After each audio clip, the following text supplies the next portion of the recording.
Hi, CSE. Hope everybody had a wonderful long weekend, got a chance to enjoy some of the nice weather. You guys are in the home stretch at this point, focusing on doing your first draft for the analytical essay.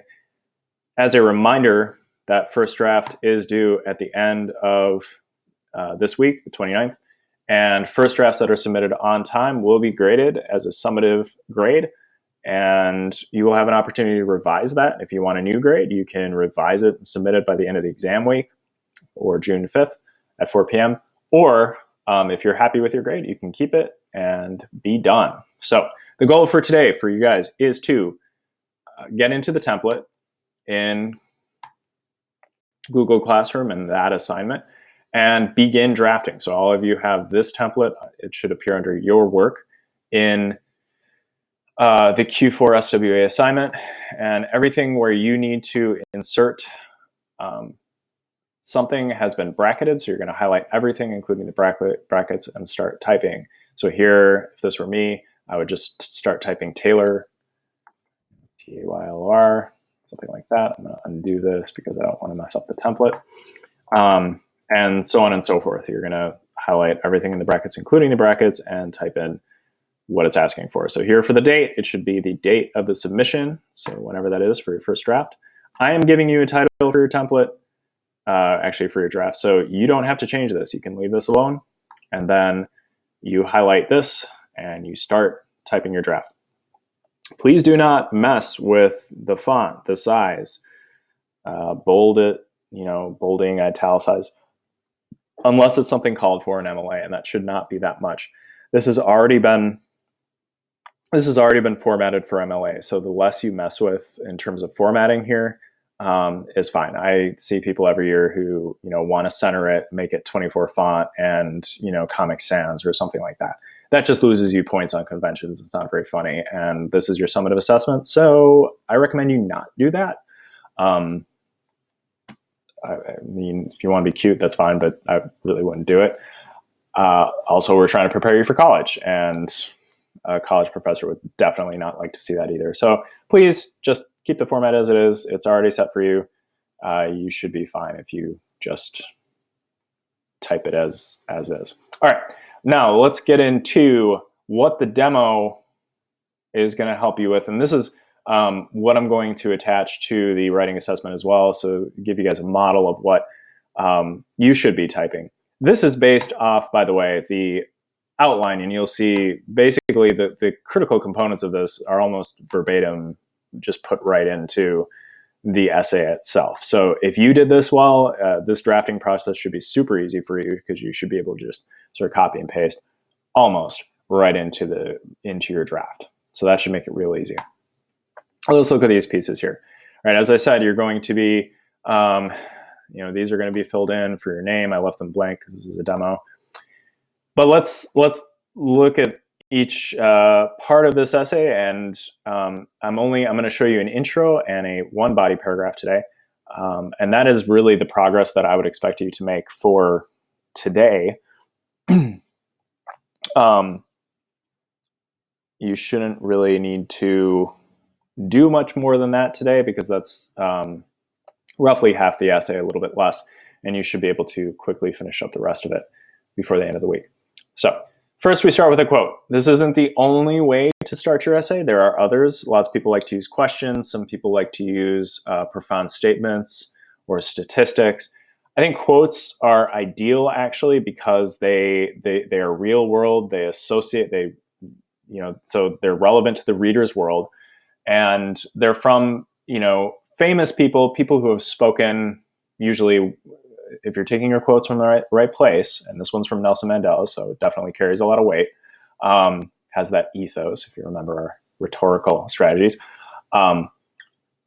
then, the gravity, the importance of the quote will sort of take care of the importance that needs to be encompassed in this first statement. You shouldn't need to worry about that. But this demo basically uses a quote from Nelson Mandela, who, of course, those of you may know, worked to end racial separation or apartheid in South Africa, was jailed for many years as a sacrifice to make sure that happened, and he was ultimately successful. and actually ended up a leader of that country for many years as well.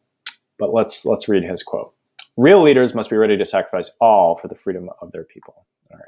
So you start that quote, and this is the one place where you can start your a sentence right away with a quote. You should not be starting sentences with quotes anywhere else in the paper. You should avoid that at all costs. That is definitely something that's easy to spot and will mark you down on convention, so please avoid doing that. Once you get your quote in the introduction, you do need to give some context and explain it a little bit, right? And this is what this next section does. This quote from Nelson Mandela shows that in order for leaders to be truly effective, they have to choose whether or not they would sacrifice their freedom, their time, and their own interests in order to improve the livelihood of their people. Okay, so this is telling me who's saying it, okay? I'm also seeing an explanation of this, right? Making the connection between leaders and the sacrifices that they have to make. And that's elaborated here. You know, what does sacrificing all mean? Well, sacrificing all means their freedom, their time, their own interests in order to improve the livelihood of their people. Okay, and then we sort of have a bridge. And really, you can consider all of this to the beginning of the thesis a bridge. That is fine.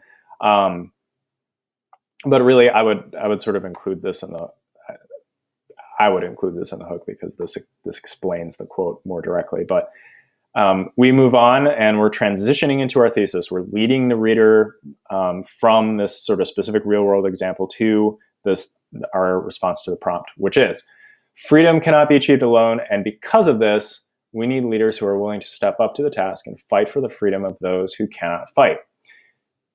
Without efficient and empathic leaders, the average person could not have freedom. Okay, so we're going from, you know, a specific elaboration of this quote to the, you know, generalizing from that to what our claim will ultimately be, right? That leaders are ones who do step up to the task and fight for those who cannot fight, and that we need those people, all right? And so this gets us to our claim, right? According to Letter from Birmingham Jail and the Speech of the March on Washington, so here, of course, there are only 2 texts. Yours will have 3. I'm only using 2 because I don't want to take your ideas. Freedom is attainable when leaders are willing to work for the freedom of all people. And of course, that is the claim that responds to the prompt, is freedom attainable? This says, yes, it is. Okay, this says freedom is attainable.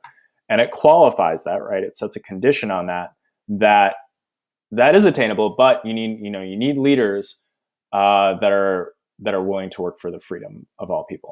Okay, so with that, and that is a response to our prompt, it also includes reference to the text that we will discuss. So please make sure that you are referencing the text that you're going to discuss in your paper, in your thesis. Moving on to the first topic sentence, then we are going to discuss our first text, and I recommend everybody do text by text organization for this. If you want to do topic by topic, that is okay, but you need to make sure that your ideas are well integrated for that, and I'll be able to comment on that on your outline. It is a more difficult organization to do, but if you're really struggling with the structure of your paper, I strongly suggest going text by text. So each paragraph is going to discuss one text. Here, okay, we start discussing Letter from Birmingham Jail. According to Letter from Birmingham Jail, leaders such as Martin Luther King Jr. must fight without turning to violence in order for all people to obtain freedom.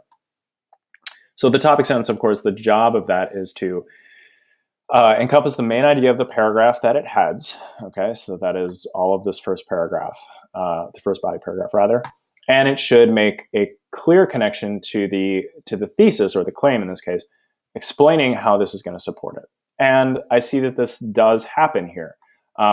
We see, okay, here's my connection right away, Letter from Birmingham Jail, and a reference to the author as well, which is great, and an elaboration on how this leader was going to work for the freedom of all people, right? So he's fighting without violence, which seems like a difficult thing to do, and it was, in order for all people to obtain freedom.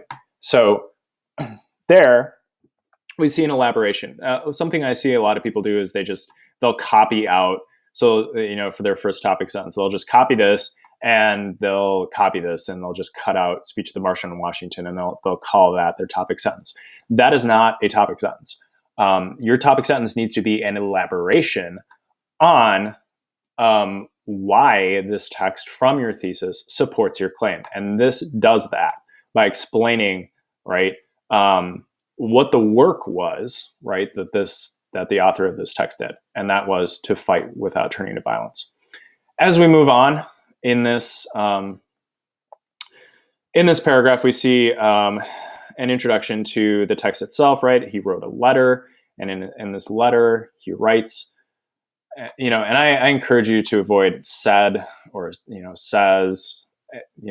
People use that far too much. I'm not outlawing it here. I'm just saying do not use it too much. But this is your standard ICE format, right? We're introducing our quote.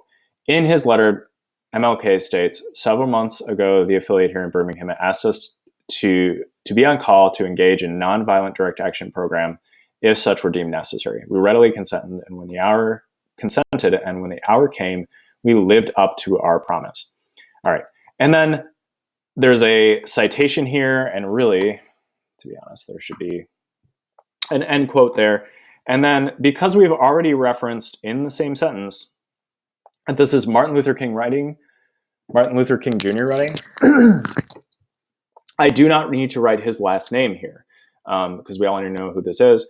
We are citing to line numbers because in collections, which is all the texts you're going to be using are in collections, they all have line numbers, so we are going to be citing to line numbers. That is totally fine. And then you're including some analysis of this, right? Some explanation of this quote, why it connects to your topic sentence. King was ready to take action as soon as he was asked. He was already the leader of several groups, and he was a logical choice to lead the nonviolent direct action program in Birmingham in order to fight for equal rights and freedom for all people in America.